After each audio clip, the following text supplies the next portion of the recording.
A new CNBC Change Research survey shows an overwhelming majority of likely swing state voters support additional aid. Eamon Javers has had gray hair for a long time, now matching the president's hair, which people are talking about quite a bit too as well, Eamon. But tell us about the states of play. Yeah, Joe, look, a striking finding here when we look at whether or not those swing state voters in the 6 battleground states want additional stimulus. Look at this number.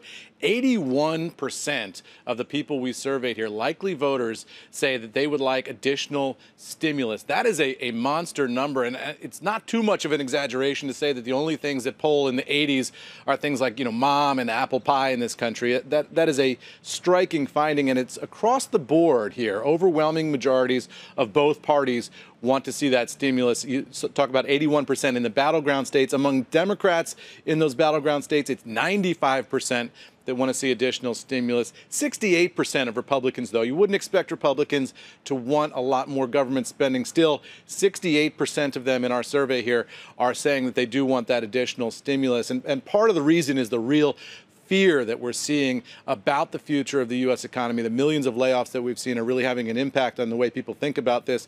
43% in the battleground states say that they are confident or optimistic about the U.S. economy. 57% say that they are worried or uncertain about the economic outlook. All of that adds up to bad news politically for the president heading into November. Still early here, guys, but the Trump slump does continue in the battleground states that we're tracking now. The president is underwater in all of them. He's down 6 in Arizona, down 6 in Wisconsin, down 6 in Michigan, Pennsylvania down 8.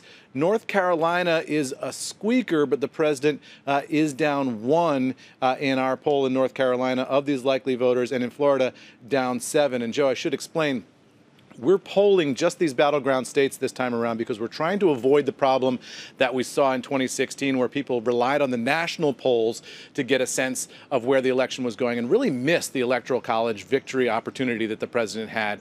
We're also looking here at likely voters as opposed to just registered voters. That's an important one because that tells you who's more likely to actually turn out. So we think the methodology here gets us a better picture of what's likely to happen in these swing states, and that's where the whole ball game is in these swing states, because we think we know where New York and California are going to end up in whose column, but these swing states are where the whole battle is going to be fought. These likely voters are the people we think are the most likely to actually turn up and vote in November. It's a bad picture right now for the president, but as I say, it's still early going. Is it 50-50 Republicans, Democrats usually? Some of those polls are, it is? Yeah. Okay. You're trying to balance out all of the extraneous factors here, and get to the best data that we can get to.